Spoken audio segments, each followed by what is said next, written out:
Hey, what's going on guys, Oink here, and today we finally have a GT6 update, update 1.05. It was just the other day that I was saying something needs to happen, and finally there is new content in GT6, so I'm going to cover everything, or actually not everything, but the most important things, in my opinion, in the 1.05 update. Now, they've detailed some of the things here in this list, but in true Gran Turismo style, there is, again, quite a few features that just aren't listed anywhere in the update, which I'll also go into as well. So you can read all about it. It will pop up on your screen after you make the update, but you can go to notifications on the far left-hand side and find all of the information there as well, and you can read all of the things that they've mentioned there. But of course, as I said, there's a few other things which aren't detailed in this list here. So we're going to go into the kind of one of the main new features, which you'll find under the dealership section, which is car search. And this is a very comprehensive way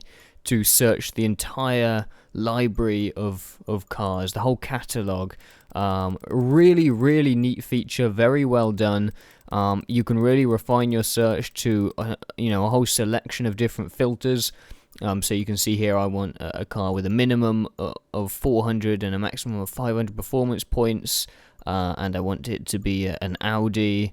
You can select drivetrain, aspiration, so that's whether it's got a turbo or if it's naturally aspirated. You can set how much you want, so you could say like you want anywhere up to 100,000. That's how much you want to spend. Let's say you only have 50,000, you could specify that, or if you can set it so that it's up to however many current credits you have. So I've got 14 million, so I could specify that.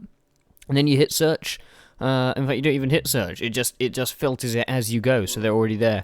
And you can also just write stuff in. So if you just want an Audi TT, for example, you could just put TT, and it will show you anything which has TT in the name. Or you could just write Skyline. Here you go, hit Skyline, 53 cars. Click in there. I can see every car that has Skyline in part of its name. Very nice feature, very quick, as it's nicely done, I'm not going to lie, and it's a very useful feature for getting around the over 1,000 cars that are in the game, so a neat feature there. There's some new online modes here. This is for lobby creation, so you've got practice race qualifier, but now you've got drift trial, time trial, and free run, just some new modes you can use in online lobbies.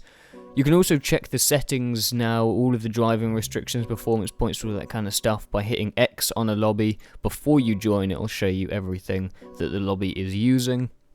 There's a couple of neat things in the car settings, one of which is this, which allows you to check the regulations currently set by the lobby. So let's say you're making changes to your car, you can quickly check, what was the performance points I needed to get to? Have a look in there and change it again. Also, you can now copy your settings sheet, so you can copy your settings sheet A to number B or C. Another feature they've got now is they sell the outfits individually. So before, you just bought the outfit and then you had access to all of the colors in that outfit. So you bought like Scorpion, then you had like 30 colors of Scorpion available. Now you actually buy each one separately, so you can buy number 15, but you don't have access to number 1, which is red or something. So you can buy yellow, but you don't have red. Any that you had bought previously, so everything that you bought before the update, you have all of the colors available to you. And I think they lowered the price to compensate for that. This is a cool thing for me. Now you can actually take off the online racer names, the ones that float above the heads of the racers. So you could turn the rest of the UI off, but in online replays and when you're watching online races, you always had those names hovering above the other drivers' names. Not very good for making cool cinematic replays, and just sometimes you don't want them there. You've got the driver list on the right, so it's really cool. You can take off everything in the UI now from online replays, and I really like it.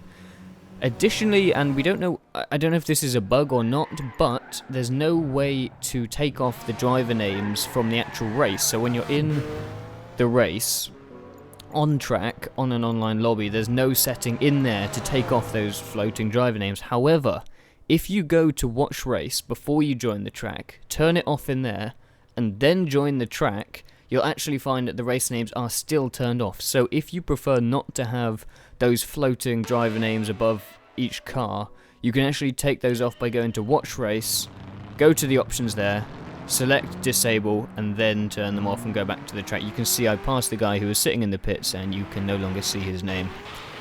Finally, they've changed the way the off-road works. So in one of the previous updates, they made it so driving off-road not only applies traction control, but you're also limited to like 10 miles an hour, and it was really quite frustrating. And they've got rid of that now, so when you go off-road, there's no speed limitations. However, traction control does get forced on when you're off-road. So if you look at my accelerator, you can see traction control kicking in, that red bar that's coming down. That's the traction control, but despite that, there is no speed limit. So it's not full off-road capabilities, just traction control, but you can go as fast as you want. It makes driving off-road, much easier. One final little thing. After the update, on the same day, which is the 10th of March, there was a hotfix. This is those in-game downloadable updates. The only thing that it lists is the content of the dealership has been updated. Now, supposedly, and actually this has been tried and tested, in 1.05 they added a new paint color for the the BMW M5, or is it M4, whatever, the M4 Coupe or whatever, the new car that was in the game before. They added a new paint. It's like a kind of matte black color, and in this hotfix they took it out. So I don't know why that is. There is a way to actually get this paint job if you download the 1.5 update. If you haven't already updated, that is. So if you're logging in now and you're going to update, get the update. As soon as it's done, either quit the game and unplug your internet connection, or just as soon as it's finished updating and the game is starting, unplug your internet connection. So then when the hotfix tries to kick in, it doesn't register it. So it doesn't find the hotfix, and you just boot into the game. Buy the car in that paint job, you get the color, you get the car in the color, then restart the game, plug in your internet connection, download the hotfix, and it'll take that paint chip out of the dealership, unavailable again, but you still keep the paint color.